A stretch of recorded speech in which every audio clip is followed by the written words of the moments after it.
Welcome to Lattes and Wisdom.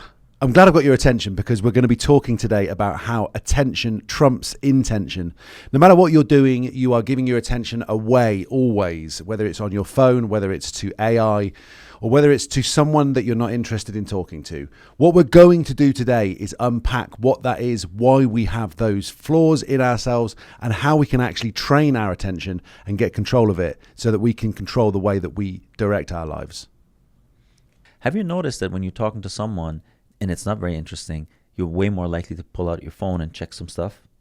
When the conversation is interesting, you and me, we forget about time and space a lot. We don't even check our phone for 2 hours, 3 hours, and then we turn around, damn, that many messages. But when a lot of information is available, or infinite information is available at all times, you're devaluing each piece of information. It's the decision paralysis problem. Because everything is there at all times, not a single one of those choices is valued at a high level. And so you're naturally also more likely to devalue the person in front of you because you now have infinite alternatives to consume information. In a conversation, I'm looking for the point where our attentions meet, where I sense that the person I'm talking to is as much engaged in the conversation as I am in having that conversation. Can you always find that frequency of being in touch with the other person when you speak to them? No, not always. But I think I'm always looking for that point where we both feel heard and seen, where we both kind of settle into something which is interesting to both of us. Mm-hmm. Like you're looking for that in any conversation, I think, generally. Yeah. It reminds me of a Instagram post that people have been putting up recently. Huberman started it, or at least he's the first person I saw saying about when you get an Uber, isn't it funny how the conversation always ends up being about, and for him in neuroscience and da-da-da-da-da. Basically, when given the opportunity to be in a situation where you talk to somebody who, in the case of an Uber, they haven't chosen to come up and have a conversation with you. You've gotten into their car. So you're sat there in a neutral state with somebody that you've never met before. And where does the conversation go? Well, it typically goes to the thing that you're passionate about because you're the person leading the conversation, even though you're not driving the car. Mm-hmm. So do you find that in conversations that you have with people, it normally gravitates towards things that you're interested in? It depends on the person that I'm across. To give you an Uber example, when I was in Phoenix, I called my Uber, and then when I got into the car, the guy was on speakerphone. He was on the phone. He was like, "Sorry, I'm on the phone. 1 sec." And so he was talking to his doctor about his kidney stone, and he was explaining to the doctor, that his father had it, and that he thinks it runs in the family, but it's nothing of importance. It will go away. So they were talking about that. And with about 10 minutes left on the ride, he hung up. He's like, "Hey, I'm so sorry." I'm like, "No, you're good. I hope everything is okay." He says, "Yeah, I had this problem." And so then we started talking. He started talking about this problem. And he said, "Yeah, I think it'll be fine. I'm also a traditional Chinese medicine student, so I understand this stuff. But, they obviously want to treat me with traditional medicine." And so he went essentially into a monologue for 10 minutes. So I was just listening and responding to that. And that's why I say it depends. Then other times there's a person, for example, at Lifetime, there's the guy who works there in the evenings. He's this younger guy, mid-20s. He's very curious. And he asks me a lot of questions about reality creation, about religion, about spirituality, about this is physique. A guy that this is a guy that knows that you talk about these kind of things, right? Because he watches the podcast. Yes, but even when he didn't, the first conversation was also similarly. He was curious. He actually wanted to understand my own interest, and it became kind of a flowing conversation. So it also depends on the curiosity of the person across of you, and I do think the amount of questions that they ask. Yes, and if you think about you actually see that sometimes in couples where there's not a lot of conversation, or a lot of times in Persian culture, I see that a lot with my mom's friends. They just can't wait to press the play button and just talk about all the things they can't talk about with their husbands. They don't feel heard. They don't feel seen. So when you're in front of them, it's the Niagara Falls. It's just and you're just, okay, what do I do with that? But they just keep talking. It's very difficult for you to have your interest involved. You almost become a counselor or a therapist for that person, or just a listening ear. You just sit there. So it really depends on the baseline, I guess, emotional state also of that other person, or the need to be seen. The higher is the need to be seen, I think the more they're trying to like push their topics onto you, because probably they don't get anyone else in their life to listen to you. So this Uber driver was like that. Another Uber driver, for example, is going to ask me about, where do you go to school? What brought you to the States? How come you're from Germany? So it really depends probably on the baseline emotional state. And the less you feel hurt, the more you want to be hurt. And the more you want to be hurt, you're going to push your topics of interest in the conversation. That's at least my experience. Yeah, it certainly makes sense in the case of the Uber driver who's concerned about his health. Like, that's going to be the forefront of his mind. So he's going to want to talk about that, especially if he's just got off the phone with his doctor. There's no like, sorry about that, and then all of a sudden that's compartmentalized. It's still fresh in his mind. So that makes sense. I think it's interesting as well, just because I guess I am naturally trying to lead conversations with people into that realm. I'm more interested in those parts of people than I am in what they've got up to in the last week or where they're going. I'm more interested in those deep-seated things that don't change about them than about what they're doing. Mm-hmm. So, like, what's driving their behavior? Yeah, like what's fundamental to you in life? Yeah, I'm more interested in those areas. So my questions will tend to push into those realms. Correct. More than they will. What did you do last night? Where have you been to eat recently? That's why you're naturally drawn towards people that have asked themselves these fundamental questions more than others. Yeah. So when you ask someone a very deep question, sometimes they can't really respond, and then the conversation deviates into mundane conversation about the weather or the food. That's because they haven't set enough with the question. You're someone who has spent a lot of time with that question, right? Yeah. So that's the first thing. That's the depth of the conversation that you're able to get to with somebody depends on the depth of the thinking that they've gone through with themselves. Nailed it. Yeah. It's the depth and the level and the quality of their inner monologue and inner dialogue about themselves and about other people.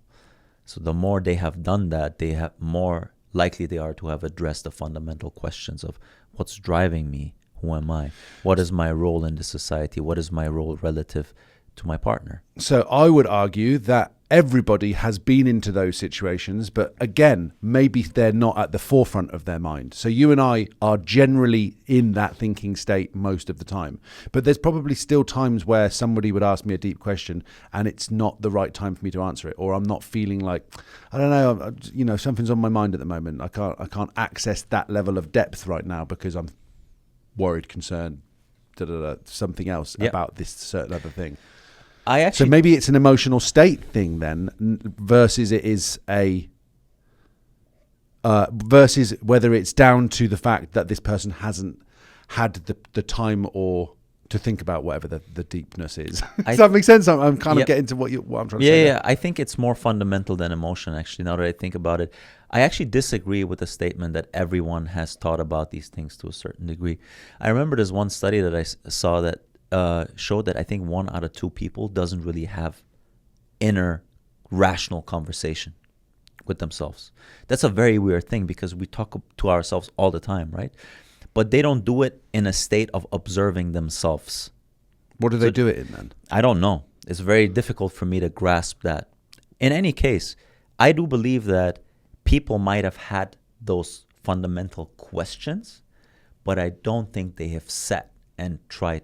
A lot of people have not sat long enough and answered those questions. So I think what happens a lot of time is, because all of us are going to have these fundamental questions pop up in life at some point, some people are trying to seek answers to those questions, and some people naturally don't. And I think the main differentiator is how much are you willing to seek truth versus trying to distract yourself from truth.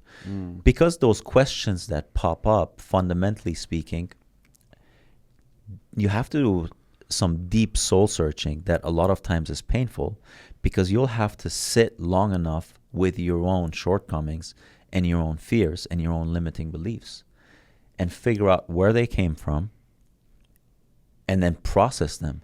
And I think a lot of people choose to almost mute that voice or create a different voice that distracts them from this fundamental voice.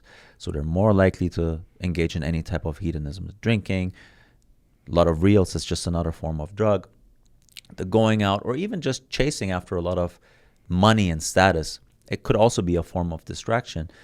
And then they realize that when they find wealth, they still feel a certain way. That's because you try to masquerade that voice, that divine voice within you that is trying to bring you closer to the divine by being courageous enough to answer the questions that you're most afraid of and you don't want to face, and choosing distraction.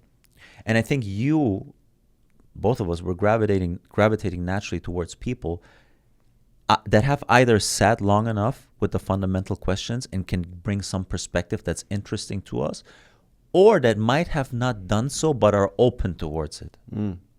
Because I've met people, they have that inkling in them, they have that spark of curiosity, they try to understand themselves and observe themselves. Why is it that I think like this? Why is it that I'm afraid of it? But maybe they haven't had people around that they could talk to. Maybe they haven't come across a book that explains something to them, but they have that openness, that curiosity. But then I also know people that are completely closed off to this. And it's funny because then the conversation redirects into mundaneness again. And that's where then I feel like I'm naturally more likely to lose interest in that conversation. So it does require a certain level of vulnerability, I guess, for you to get to that level. And some people don't bring that to the table, right? Yeah. As you were saying that, I was thinking to myself that I'm definitely drawn to people who are very open with their thinking, but I'm also drawn to people who are very, very one-sided almost in their beliefs, because they are fascinating to me, because I'm looking to find out whether I am being closed in my thinking. Can you give me an example? Well, give me like maybe a friend. So someone who's ultra rational or ultra scientific in their approach and who dismisses other things is interesting to me, because I want to learn more about that. I don't have to always make conversations about spirituality, but I tend to land in that realm because that's where I sit. Yep. And because I do believe in the overall goodness of what the human race can achieve, anyone that comes from a slightly different angle to that, I feel the need to kind of engage in. And it's weird. Again, maybe it's the alpha part of my masculine trying to help that, or trying to put it straight or whatever, you know? Mm-hmm. I know a very, very, very smart person who created a big company. And he, are you familiar with, I sent you the video, the Gödel's incompleteness theorem? Yeah, I haven't watched. Yeah. From the late 20s, early 30s. Can you give me just some background?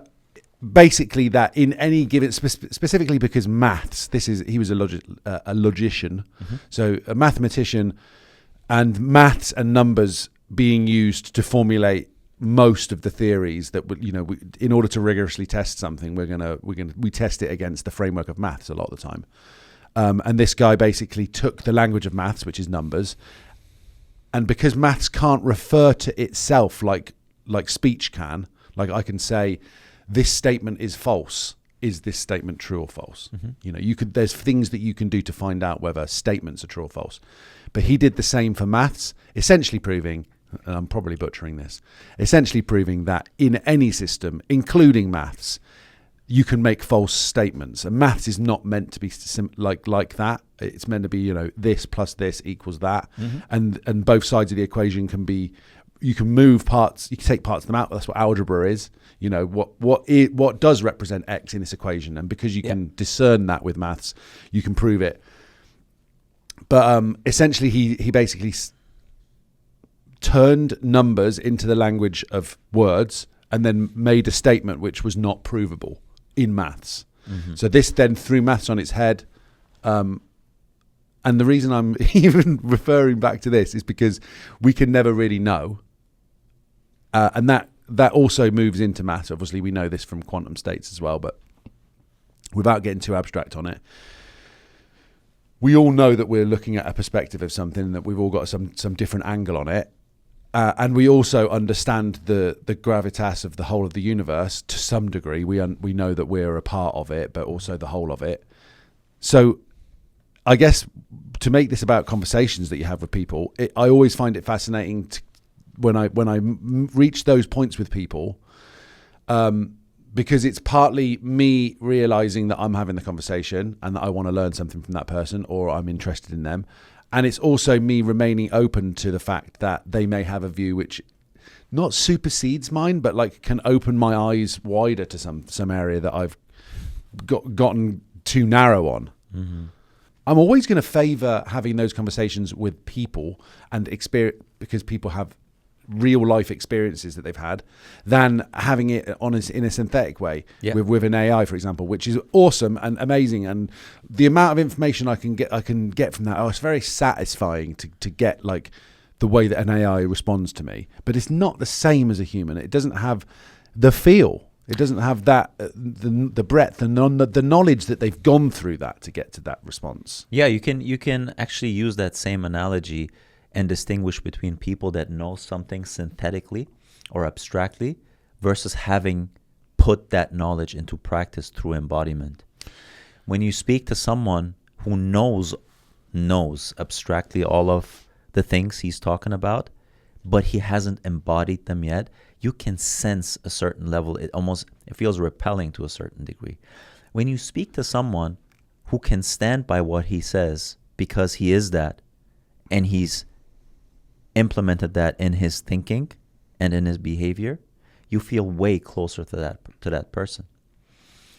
And you also have a different level of respect for that person. Mm-hmm. And you can see like the people, especially in the spiritual self-help realm, someone, for example, like Jordan Peterson or Tony Robbins, you can just see these people that are so popular.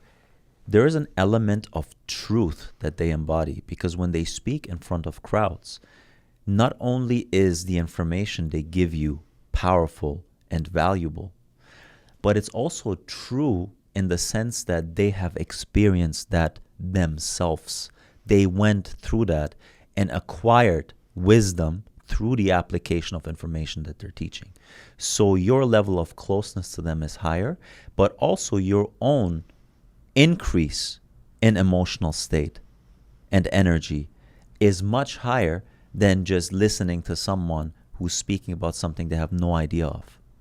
That's a very easy way for me to always detect who is BSing versus who is actually what they preach. Mm-hmm. I think that also comes down to the nuance of conversation. Again, if you're in a conversation with somebody who you feel is just monologuing at you versus somebody who's able to engage in very effective and sensitive questioning and responding, then you're gonna feel, well, to use the words that we were using earlier, you're going to feel more seen and more heard. Mm-hmm. Because you are going to be able to tell that person is present in the conversation rather than regurgitating what they've read somewhere, or that they're actually engaging with you, not their bank of knowledge. Yeah, and I think that requires a certain level of openness and humility. The more you have someone in front of you that's just trying to defend their position, the less open the conversation will be. And naturally, someone like you is going to lose a certain level of interest, unless you also going to want to involve and bump head-to-heads. But that costs a lot of energy for you. So for me specifically, I kind of just transition out of the conversation.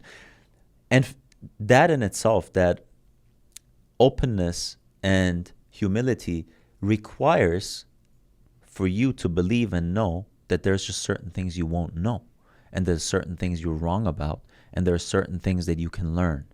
Unless you bring that attitude to the conversation, it's not going to be a dynamic conversation. It's just going to be one-sided. That's a good word to use as well, dynamic. I notice that because basically we all need to chill a little bit. And I mean by that, like, it should be natty and pracky, right? Mm-hmm. We want to be able to have conversations where we're lighthearted enough, where we're having enough fun with it, that it's not a strict kind of, again, as a male, in any conversation, especially one where someone's telling me that they're having some struggle or some challenge, that they're going through something, that they feel a certain way, I can't help but want to try and fix that. Let me give you a solution. I've read some stuff about this. Mm-hmm.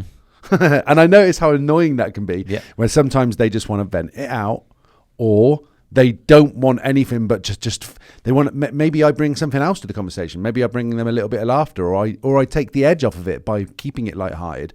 Well, it doesn't really matter. And then you make a joke, and then all of a sudden things are a little bit lighter for that person, because the goal of the conversation and the goal of any conversation shouldn't be some conclusion. Yes. It should be that we feel better than we did entering it. Very, very true, or at least not worse.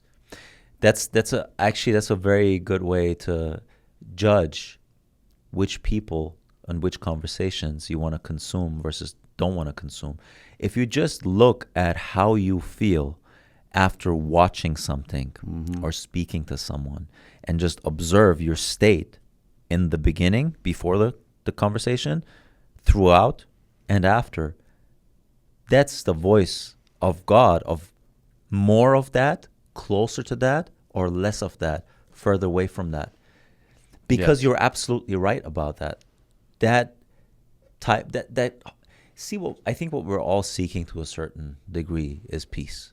There's one thing I came to the conclusion. It's not super high dopamine and bliss. That's temporary. That's not something that's not a state that is there at all times. So really, what all of us want is a certain level of emotional balance, peace. And the closer you can get to that, I think the more of a fulfilled life you live. Because from that state of peace, you will also act out behaviors that are aligned with that emotional state. You're much more likely to be loving and empathic and peaceful with other people if you yourself feel that. So that's why it's so important. What are the voices and the noises around you? Are those ones that bring you closer to a state of peace? Are they calming you, or are they throwing you out of balance? And the conversations that are the most draining is when I feel fatigued after the conversation.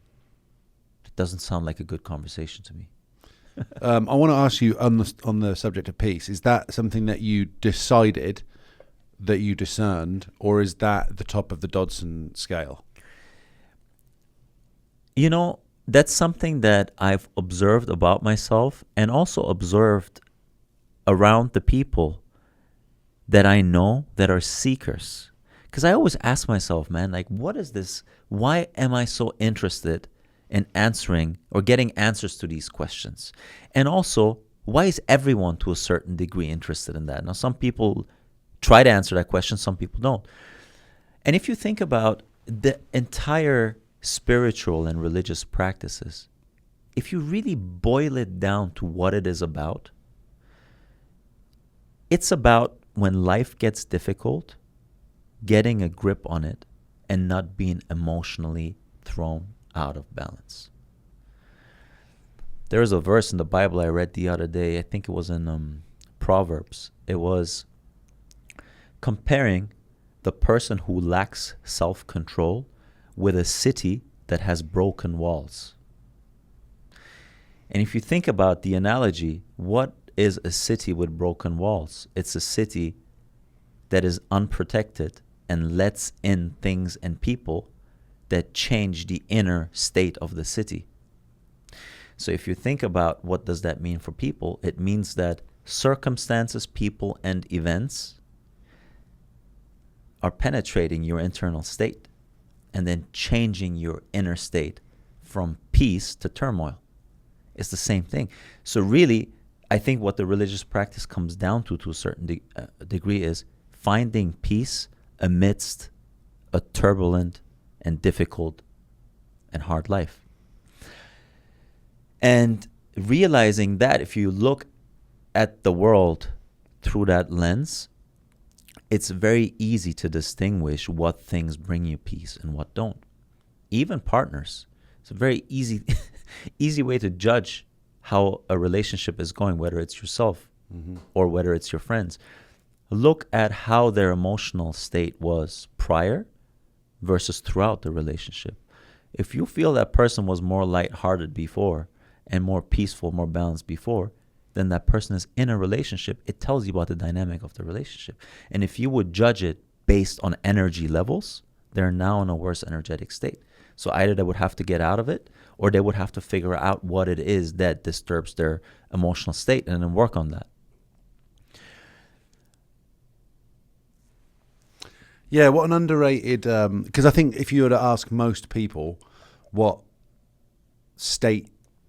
emotional state they would want to be in the majority of the time, they would probably say happy. Most people, I would say, probably would respond with happy. But that's less than peace, is what you're saying. Yeah, I think happiness is great, but it's very fleeting. I think it's Why nice. is it, if you could have it all the time, is it because it's on the emotional barometer, it's if you've got positive feeling and negative feeling, it's one or the other, whereas peace is kind of, I don't know, I mean, flat, it's more neutral across think. no matter what happens. I mean, think about it, man. When you lose your job and your partner leaves you, or someone in your family dies, or you have no money in your bank account, try to argue yourself out of that and feel happy. It just doesn't work. But what you can do is you can put yourself in a position, and you need to do that before the shit hits the fan. You can put yourself into an emotional state where, despite the difficulty in your life, you have a deeply rooted sense of faith, trust, and self-control that allows you to stay calm even though the storm is around you. That's an art. That's mastery of self. That's self-control. And happiness is nice. It's great when it comes, but it's not guaranteed. However, what you can do is you can regulate yourself internally and become better at regulating your emotional state independent of other people, independent of other people and situations around you. And not only do I think you can do that, I think that's your responsibility in life. I think you need to do that. If you don't do that, you're enslaved to the physical world. Your emotional state is going to be dictated by things and people. You can't control that. There's always going to be people that are going to do things that can be annoying to you. The only thing you can do is mastering self to the degree where you don't react emotionally to that event. The better you get at that, the more you master self. The more you master self, you actually master the world, because the world is a reflection of self. Which, in your opinion, comes down to what you give attention to. Yeah. What you choose to give attention to. Because, Yep. It's absolutely that. It's also, how do you curate the circle around you? How do you curate your algorithm? What is it that you're consuming? Are you consuming war and politics and Epstein all the time? And if so, can you stay neutral, or is it pulling you towards one side or the other? If you can do so and stay neutral, then you're informing yourself. If you're consuming that stuff and you're being emotionally swayed one way or the other, you're being controlled.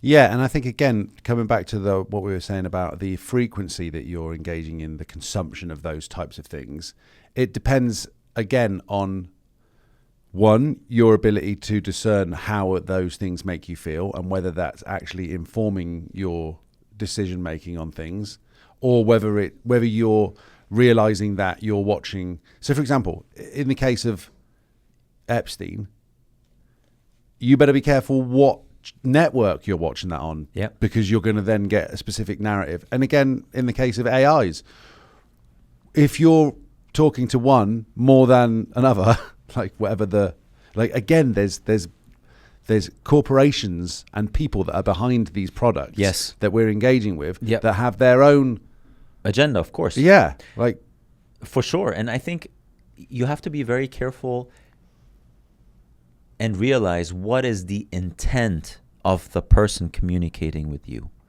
If their intent is to release their own pain, if their intent is to blackmail one side or the other, ultimately that intent is going to dictate which type of energy you're consuming from them. The only way to counterbalance that is to be aware of your own intent. Is your intent to be swayed one direction or the other? Or is your intent to inform yourself and sit with it and think about it without taking sides? If you're not aware of your own intent, you're going to actually consume the intent of the other person. So you have to be aware of that. The other way around, if someone's intent is to find an answer to an open question and to learn, that's a different intent to trying to sway you.